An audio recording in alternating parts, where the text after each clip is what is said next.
उन्हें कहीं ना कहीं इस जंग में घसीटा जाए कि भाई अमेरिका अब बस करो वरना हम तबाह हो जाएंगे।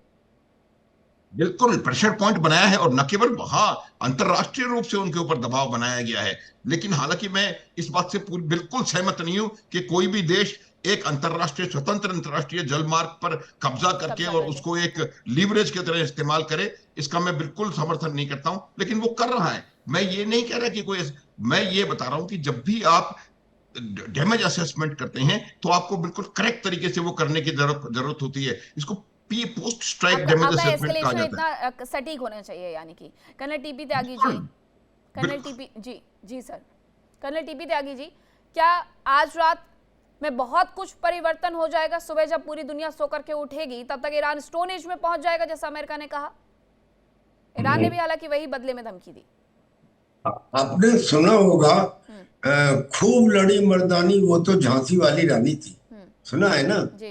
तो बस यही स्थिति है। ईरान खूब लड़ा, ईरान ने खूब बेहतरीन पलटवार किया, हम्म। लेकिन अभी भी उसने रस्सी जल गई मगर बल बाकी है। वो बल क्या, कि अब हम कोई बातचीत नहीं करेंगे, हम्म। अब हम मध्यस्थों के द्वारा भी बातचीत नहीं करेंगे। यानी कि वो जो पाकिस्तान और सऊदी अरेबिया और इजिप्ट और टर्की वाले जो इधर से उधर डाकिए का काम कर रहे थे, बोले वो भी नहीं करेंगे। यानी कि Iran is on the path of self destruction, ये खुद ईरान ने किया है। और अब जहां तक अमेरिका का सवाल है, अमेरिका ने कहा कि आज रात एक सभ्यता खत्म हो जाएगी और फिर वो दोबारा बन नहीं पाएगी, और हम उनके पावर प्लांट्स को और उनके ब्रिजेस को, उनके सिविल स्ट्रक्चर्स को तबाह कर देंगे, और ऐसा तबाह कर देंगे कि वो फिर दोबारा इतने जला देंगे कि वो ठीक नहीं हो पाएंगे। ये तो अभी बूंदाबांदी है जी, मूसलाधार बारिश होनी अभी बाकी है। डेड लाइन अभी आई नहीं है। डेड लाइन तो उन्होंने कहा था कि मंगलवार की रात को 8 बजे, मगर वो मंगल रात की को 8 बजे कल सुबह के 6:30 बजे होता है हमारे यहाँ इंडिया के हिसाब से, उनके यहाँ से तब होगा 8 बजे। तो यानी कि डेड लाइन से पहले ही ये बूंदाबांदी भी इतनी सख्त शुरू हुई है कि खार्ग आइलैंड के ऊपर उन्होंने अटैक कर दिया। उनका रेलवे सिस्टम खत्म कर दिया जी, स्टॉप हो गया। इतने सारे कोऑर्डिनेटेड अटैक हुए हैं इसराइल और अमेरिका के उनके रेलवे सिस्टम के ऊपर, वो खत्म हो गए। अच्छा, एक उनका जो सबसे बड़ा B1 ब्रिज था, जो ईरान का पूरी मिडिल ईस्ट के अंदर सबसे ऊंचा 1 किलोमीटर से भी लंबा ब्रिज था, जो उनकी मिलिट्री सप्लाईज और ट्रेड सप्लाईज के लिए इस्तेमाल होता था, वो पहले ही उन्होंने खत्म कर दिया था। आज एक और ब्रिज खत्म कर दिया, शायद रेलवे ब्रिज है जिसको उन्होंने खत्म कर दिया। कहने का मतलब ये कि ये अभी अटैक्स प्रारंभ हुए हैं उनके पेट्रोकेमिकल्स के ऊपर, उनके 3 एयरपोर्ट के ऊपर उन्होंने भी अटैक किए हैं। उन्होंने इसराइल के ऊपर अटैक किए, या जो और मिडिल ईस्ट की कंट्रीज हैं वो अटैक किए। मगर आप एक बात समझ लीजिए कि उनके जो ड्रोन्स आते हैं उसमें थोड़ा बहुत 5, 10, 50 kg बारूद होता है, और जो मिसाइल आती हैं ईरान की, उनमें 100, 150, 200 kg बारूद होता होगा। लेकिन जो अमेरिका और इसराइल ने बम डाले हैं, B2 बम्बर से भी बम डाले हैं, और वो बम्बों के अंदर 1-1 टन, 1.5-1.5 टन, और 30,000 से ज्यादा उनके ठिकानों के ऊपर वो अटैक किए गए हैं। यानी कि करीब 11,000 तो खुद बता रहे हैं कि अमेरिका ने किए और फिर इसराइल ने भी किए। उससे कितना नुकसान हुआ होगा, और वहां का खबर क्यों नहीं आती? ईरान की खबर इसलिए नहीं आती कि वहां की IRGC ने ये कह रखा है कि अगर किसी को वीडियो बनाते हुए देखा गया किस चीज का, उस चीज का कि यहाँ नुकसान कितना हुआ है दुश्मन के हथियारों से, तो उसे दुश्मन का जासूस माना जाएगा और उसको खुदा का दुश्मन माना जाएगा, और उसके खिलाफ वही एक्शन होगा, यानी सजाए मौत। अब्बास रिजवी जी तो मीन्स इस बात से इनकार कर रहे हैं। अब्बास जी रिजवी जी, जी क्या ऐसा नहीं है? नहीं, जी बिल्कुल गलत है मेरे हाँ। ख्याल में कि हमारी जो ये हमारे भाई जो ये फरमा रहे हैं, मेरे ख्याल में शायद किसी ने कोई इसको मैसेज भेजी हुई है व्हाट्सएप पे, तो ये वही व्हाट्सएप वाली मैसेज सुना रहे हैं। हम्म। ये जो कुछ कह रहे हैं ये उल्टा कुछ कह रहे हैं। दरअसल बात यह है कि इजराइल में जितना भी मीडिया है उनके ऊपर पाबंदी लगाई गई है, भाई कोई कवरेज नहीं दी जाए, ताकि इजराइल की असलियत सामने आ जाएगी। मुझे ये बताएं कि जो हमारे न्यूज 18 के जो वहां के जो नुमाइंदे वहां थे या और दूसरे जो जर्नलिस्ट थे जो वापस आए हैं, और वापसी पे तो दूसरे उन्होंने चैनल यही का नाम मत पैगाम लीजिए दिया, ना। भाई हाँ हमें तो वहां कोई कवरेज नहीं होने दिया है। हाँ। ये कैसे कह सकते हैं? ये वहां उसको खुदा कैसे बीच में कहाँ खुदा को लाते हैं? ये बीच में जो कह रहे हैं कि वो तस्वुर किया जाएगा कि वो खुदा को भी नहीं मान रहे, ऐसी बात ही नहीं है। या ये अरे बीच में अरे ये सर, कह मुझे रहे ये हैं कि बताइए, उस आपको टीवी 9 का हो या न्यूज नेशन का हो, बाबा दूसरे चैनल इनके का नाम लोग मत मिल लीजिए जाएंगे प्लीज। इजराइल के अंदर। लेकिन मुझे बताओ, ईरान में कितने जर्नलिस्ट हैं जो ईरान की खबरें बाहर दे रहे हैं? अलावा इसके कि जो ईरान की तरफ से वीडियो आते हैं, वो ईरान तो खुद इस चीज का एतराफ कर रहे हैं, भाई हमारा इतना नुकसान हुआ है। खुद तो इस चीज का एतराफ कर रहे हैं कि हमारे इतने मारे गए हैं। वो तो बार बार इस चीज का खुद जिक्र कर रहे हैं। लेकिन मुझे नहीं ये वो बताएं कि जो ये इजराइल में जो ये कुछ हो इसलिए रहा है, इसलिए इस वो बात को इसलिए वो मान रहे हैं इजराइल किसी को ताकि वो सामने क्यों नहीं आने इंटरनेशनल दे रहा है? कम्युनिटी को ये बता सके कि देखो साहब, हमारे कितने सिविलियन मार दिए। लेकिन मैं सिविलियन की बात नहीं कर रहा, मैं बात कर रहा हूँ नुकसान। देखिए क्या उनके केशव देखिए आइलैंड पे उनके कर्नल साहब डिसैलिनेशन माजरत चाहता प्लांट हूँ। को नहीं तबाह किया गया? कर्नल बताइए ना साहब सर, क्या उनके कर्नल साहब माजरत डिसैलिनेशन चाहता हूँ। प्लांट जो केशव मैं आइलैंड पे था उसे मैं तबाह नहीं किया आपकी गया? बात से क्या एग्री करता उनके हूँ। पेट्रोकेमिकल, अच्छा, ईरान का सबसे बड़ा, यानी कि वो जो नेचुरल गैस का भंडार है, उसके ऊपर 2-3 बार अटैक नहीं किए गए? वो इतना बड़ा नेचुरल भंडार जो दुनिया को 13 साल तक गैस दे सकता है, क्या उसके ऊपर अटैक नहीं किया गया?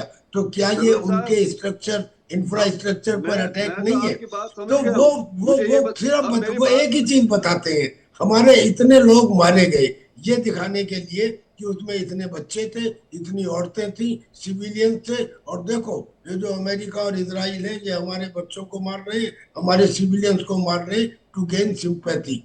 जो इंफ्रास्ट्रक्चर पर नुकसान है, उन्होंने बताया कि आईआरजीसी हेडक्वार्टर पर, मिलिट्री हेडक्वार्टर पर, स्पेस रिसर्च सेंटर पर, इनके ऊपर उनके हमले हुए, और आज तो और भी ज्यादा हमले हुए।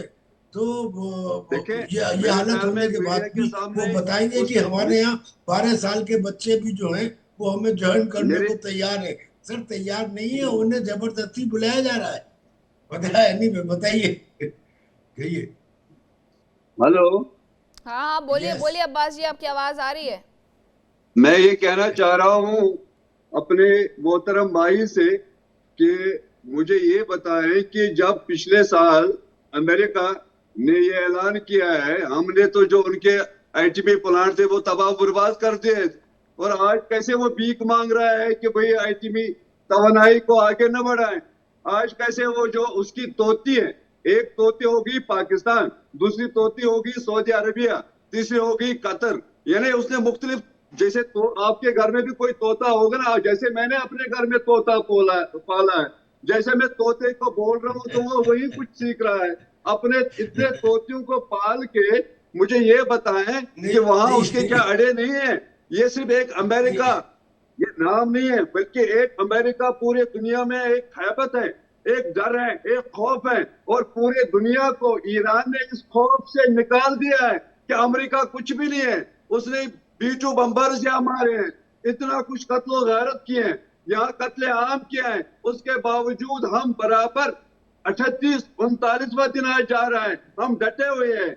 ये अमेरिका के आपकी बात मुकाबले में, सही है। इजराइल के मैं मुकाबले आपका में, और एहतराम, दूसरी मैं मुल्कों आपकी के बात से मारने वाले सहमत हूँ, तोतों के आपका मुकाबले में एहतराम हम करता हूँ। अकेले मैंने खड़े हैं। शुरू में ही कहा था, खूब लड़ी मर्दानी वो तो झांसी वाली रानी थी। यानी कि उन्होंने बाकायदा बेहतरीन पलटवार किया है, उनकी मोजाइक डिफेंस डॉक्ट्रिन ने कमाल किया है। लेकिन कभी कभी एक सिचुएशन ऐसी आती है कि शुरू में तो ऐसा लगा कि 31 ईरान है, एक नहीं है, 31 प्रोविंशियल कमांडर, हर एक के अलग अलग ड्रोन, हर एक के अलग अलग मिसाइल, हर एक के अलग अलग टारगेट, ये ठीक था। लेकिन एक लिमिट आती है कि जब आपको कंसंट्रेशन ऑफ फोर्स चाहिए, मिलिट्री स्ट्रेटजी के अंदर वो कंसंट्रेशन ऑफ फोर्स खत्म हो जाता है। यानी कि कोई भी पॉलिसी हमेशा के लिए एक जैसा रिजल्ट नहीं देती, चेंज भी उसके अंदर होना चाहिए। अब वो अलग अलग प्रोविंशियल कमांडर्स लड़ रहे हैं, उनके भी अंदर कोऑर्डिनेशन नहीं है। और जबकि जो अमेरिका की तरफ से हुआ, और खास तौर पे जिस पायलट को यानी कि जिस वेपन सिस्टम ऑफिसर को बचा के लाए गए, क्या वहां पे हजारों IRGC के सैनिक नहीं थे? क्या ईरान ने ये नहीं कहा था कि भाई हम इनाम देंगे अगर कोई इसको जिंदा या मुर्दा पकड़ के लाएगा? उनके बावजूद सब कुछ होने के बाद, दुश्मन की टेरिटरी में जाने के बाद वहां से वो निकाल के लाए, और एक नहीं, एक पायलट को भी लाए, वेपन सिस्टम ऑफिसर को भी यहाँ तो लाए। ईरान पर अच्छा, भी अब सवाल ये कहा उठने जा लगे ना सकता है रिजवी कि जी, ईरान पर भी सवाल उठने लगे ना कि ईरान के भीतर जाकर के अमेरिका की तरफ से इतना बड़ा ऑपरेशन को अंजाम दे दिया गया और ईरान की ये हार है सीधे तौर पर। ठीक है, अच्छी बात है और बहुत अच्छी शुरुआत की भी यहाँ पर कर्नल टीबी त्यागी जी ने। उन्होंने कहा भी कि खूब लड़ी मर्दानी झांसी वाली रानी थी, कुछ शुरुआत वैसी ही हुई है, लेकिन अंत क्या होगा? रिजवी जी, एक छोटा सा जवाब आपसे चाहूंगी, उसके बाद कर्नल SK मलिक का रुख करूं मैं। जी, आप मुझसे पूछ रहे हैं ना अंत क्या होगा इस जंग में ना? ये मैं आपको ये बताना चाह रहा हूँ, या आज के डिबेट में जिसमें हम तकरीबन 5 भाई, यहाँ हमारे मोहतरम जनरल साहब भी हैं, कर्नल साहब भी बैठे हुए हैं, मेरे सरताज हैं, मेरे मुल्क के सरताज रहे हैं ये। लेकिन ये जरूर कहना चाह रहा हूँ कि ईरानी कौम ऐसी कौम है कि जिनके पीछे एक ऐसी आइडियोलॉजी है जो 1400 साल पीछे ये कल के डिबेट में मैंने बोली है, और उसके साथ साथ वो इस चीज पे फख्र करते हैं कि जैसे अरबियन लोग वो ये कह रहे हैं कि हम अरब हैं, इसी तरीके से ईरान जो है वो अपने आप को फारस समझते हैं।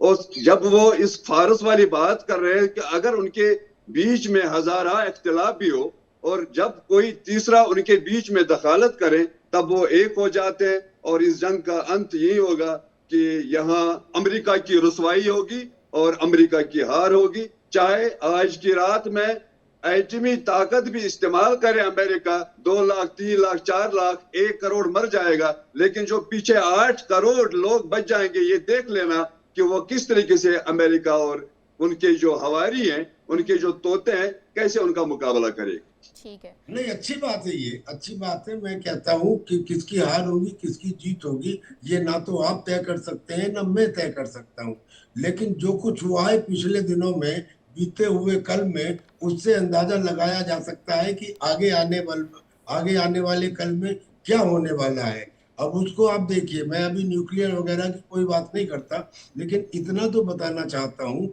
कि क्या कोई देश ये कह सकता है कि जो नेचुरल वाटर वे है उसको मैं रोक दूंगा और सारी दुनिया को मैं ला दूंगा तलवार की नोक के ऊपर कि या तो मेरा कहना मानो वरना मैं आपको जाने नहीं दूंगा? कल को हूती कहने मैं तो लगेंगे चाह रहा हूं, बाबर, कर्नल साहब, कल को कर्नल साहब, ये मुझे तो इस पूरी वक्त अमेरिका कर रहा है सर, ये तो इस वक्त अमेरिका कर रहा है कि आप हमारी बात मानो, अगर नहीं मानोगे तो हम ये कर देंगे। कर्नल SK मलिक, ये तो बहुत तय है कि अपने बयानों से ट्रंप कब पलट जाए वो खुद भी नहीं जानते हैं। कभी उन्होंने कहा 2 से 3 हफ्ते, अब वो दूसरी तरफ ये कह रहे हैं कि 24 घंटे का अल्टीमेटम भी समाप्त होने वाला है, तो ईरान क्या अभी और तबाही देखने वाला है?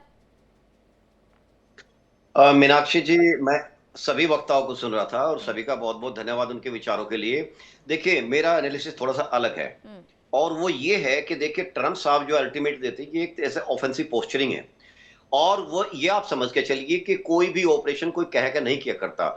वो मिलिट्री ऑपरेशन के कामयाब होने के चांसेस कब होते हैं? जब आप अपनी टैक्टिक्स को उजागर कर देते हो और फिर उस टैक्टिक के हिसाब से चलते हो।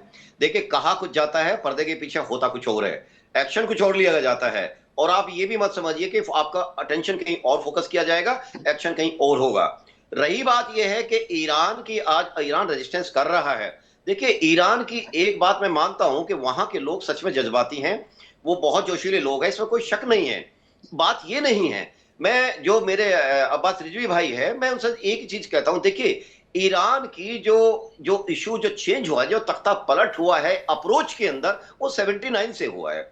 79 के पहले तो इजराइल और ईरान भाई भाई ये थे, गलबैयां करते थे, और एक तरह से देखा जाए टेक्नोलॉजिकल आदान प्रदान था, एक दूसरे को बहुत ज्यादा इकोनॉमिकल टाइज थी, एक दूसरे को बहुत मदद करते थे। और पहले की जो बात की है ना, उस वक्त ईरान भी एक तोता अमेरिका था और इजराइल भी उन्हीं का तोता था, दोनों तोते थे ना अमेरिका के। जब वहां का जो निजाम खत्म हुआ है तो उसके बाद तो जाहिर कि आप ईरान के इश्यूज पे डॉक्टरेट रखते हो, लेकिन मेरी छोटी सी समझ है, उसके हिसाब से आपके सामने कुछ कहना चाहता हूं। मेरी समझ ये कहती है कि देखिए, अमेरिका का इस युद्ध को जल्दी खत्म करना पहले लगता था उसके फायदे में है, अब ऐसा लगता है कि अमेरिका को कोई जल्दी नहीं है युद्ध खत्म करने की, वो बोलता रहेगा, धमकियां देगा, अटैक भी करेगा। वो पाकिस्तान, उसके कई फिर वो जो अपनी तोती पाकिस्तान उसका है, तो फिर वहां जो वो एक खुद पाकिस्तानी बेकारी है जो भीख मांगने वाला है, फिर आज वो भिखारी के पास क्यों पहुंचा है भाई, कहीं वो यहाँ से वो सीज फायर करें। मैं उसको भी टच करता हूं, आप मेरे को मौका दे थोड़ा बात करने का, मैं पाकिस्तान एंगल भी टच करता हूं। देखिए आज मैं आपसे कुछ ऐसी चीज, मैं भी कल से ये पढ़ रहा हूं कि अल्टीमेटली फायदा किधर जा रहा है, कहां हो रहा है। इजराइल का तो देखो कॉज जस्टिफाइड है कि उसको एग्जिस्टेंस करने का अधिकार है जमीन पर। क्या उनके पास कोई हाथ कम है, आंखें कम है कि जो उनको अधिकार नहीं है रहने का? तो ईरान का पोस्चरिंग ये करना उस दिन से पिछले 40 साल से कि इजराइल को जीने नहीं देंगे। आप एक बात समझिए, अगर आपका पड़ोसी आपको रात दिन ये धमकियां देगा कि हम तुम्हें मार डालेंगे, तो क्या आप अपनी सुरक्षा के लिए कुछ नहीं करोगे? करोगे। आप हर वो इंतजाम करोगे, क्योंकि आपको भी एग्जिस्ट करना है, आपको भी जीना है। इजराइल एक देश, छोटा सा देश है, उसकी समस्याएं बैठ के हल हो सकती थी, पर मुझे आई एम अफ्रेड टू से, आई रियली सॉरी टू से कि ना तो कोई अरब कंट्री, ना ही इराक, ईरान, कोई इंटरेस्टेड नहीं है फिलिस्तीन के कॉज में। ये सब फिलिस्तीन को एक मुद्दा बना के, हथियार बना के उसका इस्तेमाल करते रहे हैं। फिलिस्तीन का मुद्दा जिंदा रहे, मरने ना पाए, और ये करते करते इन्होंने वो हथियार छोड़ दिए, वो जो कहते हैं ना खुली लोमड़ी छोड़ दी है, जो ट्रिपल एच है, हुती, हमास, हिजबुल्लाह, ये तीनों उन्होंने क्वेश्चन अपने करना चाह रहा हूँ सर यहाँ, फिर मैं बाद में भूल जाऊंगा इस सवाल को। मैं आपसे क्वेश्चन करना चाह रहा हूँ, मैं कर सकता हूँ सर? जी बताए, जी बताए जी। मुझे ये बताएं कि हिंदुस्तान की तारीख 47 से पहले भी है या 47 के बाद ही शुरू हुई है? नहीं, इस बात का देखिए, उससे हम बात कर रहे हैं, बात सही है, हिंदुस्तान की तारीख युगों से है। हाँ या ना में जवाब चाहता हूँ। हाँ या ना, हाँ या ना में मैं जवाब देता हूँ। आप मेरी बात को, मुझे मैं जवाब देता हूँ। सर मेरी बात सुनो, आपके सवाल का मैं जवाब देता हूँ। मुझे ये बताइए, आप ये कहते हैं कि ईरान का 6000 साल की सभ्यता है। सर इजराइल कह रहा है, इसका मकसद ये नहीं है कि समीकरण चेंज हुए। आप समझिए इस चीज को, इस युद्ध से सारी ये बात कंटिन्यू हम करेंगे, लेकिन इस बीच एक और बड़ी खबर आ रही है। खबर ये है कि ट्रंप की धमकी पर ईरान ने पलटवार किया है। हमारे संयम की सीमा खत्म हो चुकी है, ईरान ने कहा है। अब हम कभी भी हमले करने को स्वतंत्र, ईरान कह रहा है कि अब हम सीमा लांघ करके हमला करेंगे, हमारे नागरिक सड़कों पर ह्यूमन चेन बनाएंगे, ये ईरान की तरफ से कहा गया। उनकी तरफ से ये भी कहा गया था, पहले बताया गया था कि 1.4 करोड़ लोग वॉलंटियर करने के लिए इस युद्ध में उतरे हुए हैं।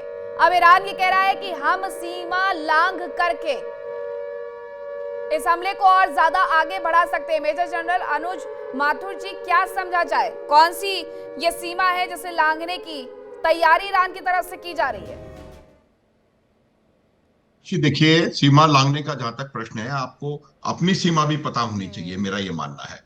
देखिए, हम अभी जिस तरह की हम बातचीत यहाँ पर कर रहे हैं, आपको ये जो बदलाव आया है ईरान में, ये 1979 के बाद आया है, जब से ये एक अतिवादी धर्मांध रिलीजियस क्लरिक ने एक पॉलिटिकल आइडेंटिटी के ऊपर कब्जा किया था।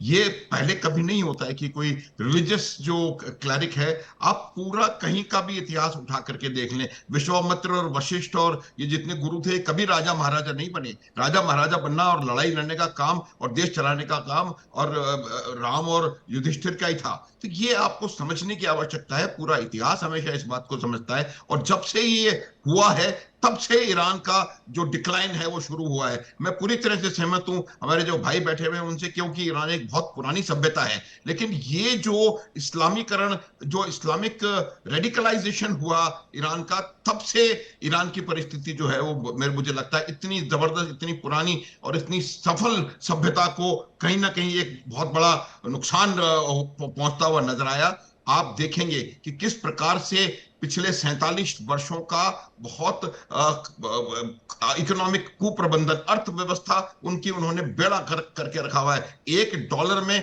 13.5 लाख रियाल में $1 आपका आ रहा है। आपने वहां पर असहमति की जो चीज है उसको पूरी तरह से दमन करके रखा हुआ है। वैचारिक स्वतंत्रता खत्म है। आप अपने जो अपना जो IRGC का सोच है या उसकी जो रिलीजियस हायरार्की है उसका जो सोच है, उसके अलावा कोई और सोच नहीं रह सकती ईरान में। ये वो ईरान है जहां 99% लेडीज लिटरेट हैं उस इतने ज्यादा प्रोग्रेसिव और इतने पढ़े लिखे और इतने बढ़िया देश को जो पिछले 47 सालों में आपने नीचे की तरफ दौड़ा दिया है, वो मेरे को मानना है उसको आपको अपने आप को भी समझने की आवश्यकता है कि किस प्रकार से आप अपने देश का नुकसान कर रहे हैं मीनाक्षी, ये बात जानने की जरूरत है। और आज जिस तरह से नुकसान, जिस तरह से तबाही मच रही है ईरान में, ये वो भी जानते हैं कि हमारे यहाँ तबाही मच रही है, तभी वो कहते हैं कि हमें कॉम्पनसेशन दो, तभी वो कहते हैं कि हम एक अंतरराष्ट्रीय जलमार्ग से सारी दुनिया से टैक्स लेना शुरू कर देंगे। आप मुझे बताएं, आपकी अमेरिका से लड़ाई है, मेरे से किस बात का टैक्स लेंगे आप? आपकी इजराइल से लड़ाई है, आप मलेशिया से क्यों टैक्स लेंगे? ये कोई बात नहीं होती है। अंतरराष्ट्रीय जल मार्गों पर परिवहन की स्वतंत्रता पूरी दुनिया को है, गारंटीड होती है किसी देश की। ये स्ट्रेट ऑफ हॉर्मुज है, ये ईरान की बपौती नहीं है, ईरान की स्ट्रेट नहीं है। तो इसको मैं, आप अगर इसको एक शब्द में मेरे को एक्सप्लेन करने की इजाजत दें तो ये इसको मैं आर्थिक आतंकवाद कहूंगा। देखिए इंडिया डेली 24/7 अब आपके स्मार्ट टीवी पर। इंडिया डेली मौजूद है सभी डिजिटल प्लेटफॉर्म पर लाइव और लगातार। इंडिया डेली 24/7 हर दिन राष्ट्र को समर्पित।